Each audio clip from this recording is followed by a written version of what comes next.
kulanti wacan saaxiibayaal halkan waa YouTube-keena dhanka wararka ku soo dhawaada wararkii ugu dambeeyay Soomaalida iyo caalamka qodobada warkeena aad ku daawan doontaan waxaa ka mid noqonaya khilaaf ka dhex qaraxay mucaaradka Xasan Sheekh iyo Cabdiraxmaan Shukuur Warsame oo qoorta isla galay qoor kursiga xildhibaannimo u diiday Mahasalaad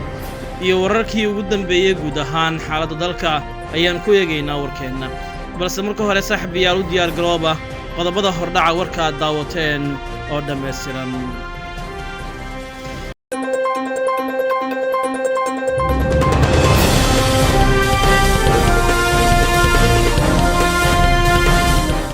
waa hagaag aynu ku hormarnay khilaaf ayaa ka dhex qaraxay mucaaradka gaar ahaana Xasan Sheekh iyo Cabdiraxmaan Shukuur Warsame xogo hoose oo helay dhanka wararka waxay sheegayaan in khilaaf weyn oo ka dhex qaraxay xubnaha mucaaradka Soomaaliya kuwaas oo isku mandhaafay kuraas doorashadooda ay taalo Galmudug iyo habka loo wajahayo kuraastaasi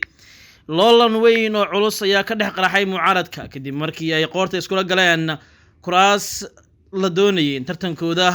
gacanta loo geliyo xubno ka tirsan labada xisbi ee Xasan Sheekh Maxamuud iyo sidoo kale Cabdiraxmaan Shukuur Warsame xogtu waxa ay tilmaamaysaa in khilaafka uu weyn uu ka dhex qaraxay Xasan Sheekh iyo Cabdiraxmaan oo laba nin ay kala wataan ay la doonayeen kursiga uu ku fadhiyo Mahad Maxamed Salaad sida xogta la helay ay muujinayso sidoo kale Xasan Sheekh ayaa qudhiis soo fargeliyay kursiga Cabdiraxmaan Shukuur ka rabo beeshiisa ee yaalla magaalada Dhuusamareeb taasoo sii xoojisay khilaafka labada nin ka dhex qarxay taasi oo markale muujinaysa in mucaaradkii Soomaaliya labadii nin ee u dambeysay ee isku xirtay fiilada markay kala furteen haatan ay noqdeen tusbax daatay oo u muuqda in fashil weyn ay wajahayaan xubnihii u midoobay la dagaalanka madaxweyne Maxamed Cabdullaahi Maxamed Farmaajo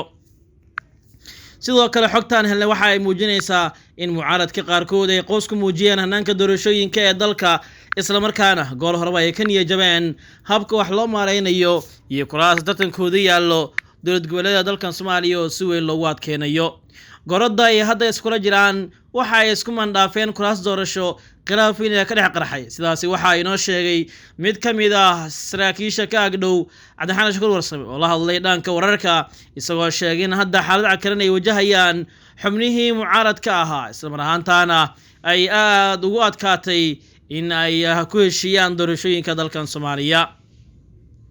sidoo kale xogta ayaa muujinaysa in marka la fiiriyo doorashada Soomaaliya hadda ay u muuqanayso mid si weyn loogu sii kala fogaanayo isla markaana xitaa mucaaradka dhexdooda ay aad isugu dagaalayaan doorashooyinka Soomaaliya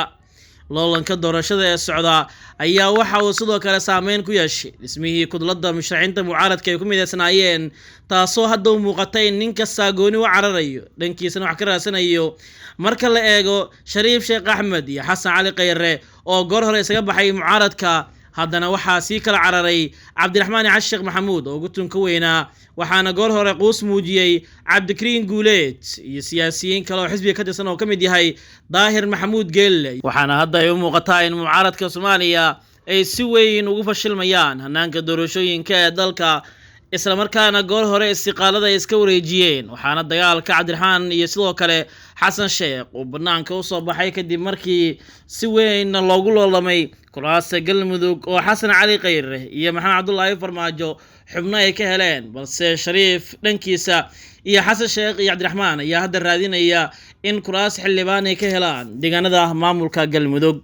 xaaladda ayaa hadda u muuqata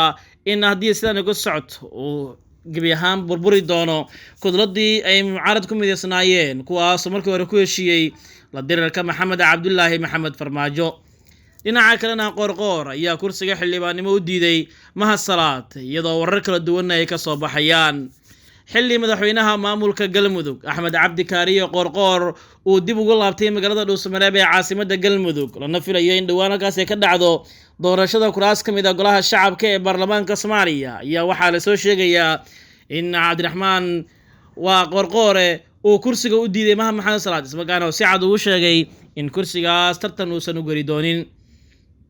Mahad Salaad oo markii hore hubka dhigis lagu sameeyay lagana qaaday ciidankii hubkii uu la tagay Dhuusamareeb ayaa wuxuu tan u arkaa khiyaano lagu sameeyay sida xogta la helay ay muujinayso waxaana hadda raadinayaa dhaba kale iyo tab kale oo ka soo maro qoorqoor si kursigaas gacanta ugu dhigo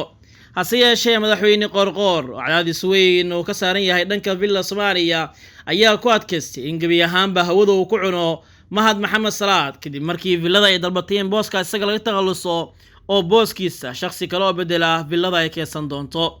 marka la fiiriyo doorashooyinka Soomaaliya qaabka ay ku socdaan iyo sidoo kale loolanka jira waxay markale muujinaysaa in xubnihii mucaaradka ku ahaa dowladda Farmaajo gebi ahaanba sanadkan laga takhalusayo kuwaas oo booskooda xubno kale la keenayo.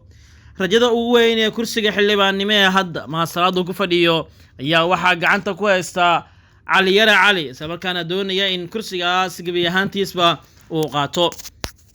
Mahad Salaad oo kamid ahaa mucaaradka kuwa ugu tunka weyn ayaa hadda wajahaya qalqal doorasho in kursigiisa gacanta uusan ku haynin taas oo saameyn weyn ku reebi karta siyaasigan rugcadaaga ah kana mid ah xisbiga UPD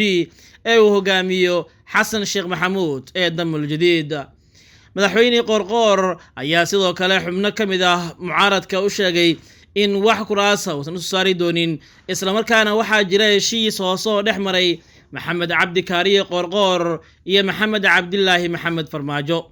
sidoo kale heshiiska ayaa waxaa la sheegay inuu ka dhigan yahay in Qoorqoor loo ballan qaaday haddii Farmaajo uu soo laabto in isagu noqon doono ra'iisul wasaaraha Soomaaliya. taas ayaa la leeyahay waxa ay keentay in Qoorqoor hadda si weyn uga shaqeynayo dib u soo doorashada Farmaajo maadaama markii hore shaqaysiga gaar ah uu watay villada ay ka shaqeysay Muqdisho la keenay ugu dambeynna lagu heshiiyey in laga takhaluso xubnaha mucaaradka ah ee kursi doonka ah oo ugu horeeya Mahad Salaad, Cabdiraxmaan Shukuur Warsame, Axmed Macalin Fiqi iyo Odawa kuwaas oo la aaminsan yahay mucaaradnimadoodii xooganeyd dhowrkii sano ee Farmaajokan uu xukumayay. xaaladda ayaa hadda isbedelaysa loolanka doorasho ee Soomaaliya waa uu sii kululaanaya mucaaradkiina waxay u muuqanayaan markan kuwa baylah ah oo aan gacanta waxba ku haynin. sidoo kale Mahad Maxamed Salaad quusi ugu dambeysay oo muujinaya waxaana dalka doorashadiisa ay rajo weyn gelinaysaa dib u soo laabashada Farmaajo.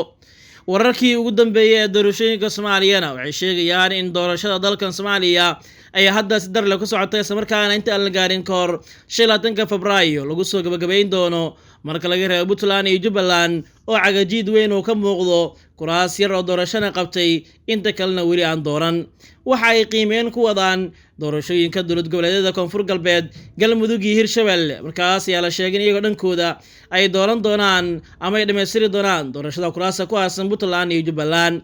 Baraawe maanta waxay noqotay magaaladii labaad ee dowlad goboleedka Koonfur Galbeed ee si rasmi ah doorashada ay uga dhacdo taasi oo kaliya in lafta gareen uu yahay madaxweynaha kaliya ee fuliyay heshiiskii Muqdisho loo gaaray bishii January ee sanadkan kaas oo dhigaya in doorashooyinka si degdeg ah loo soo gabagabeeyo. si guud xaalad doorashada Soomaaliya waxay muuqataa mid degan xilli weli qeeladaan ay soo baxayso oo ku aadan meelaha qaarkood in boob doorasho uu hareeyay. guud ahaan saaxiibayaal wanageynta wararkii ugu dambeeyay Soomaalida iyo caalamka tan iyo kulan dambe nabadgelyo.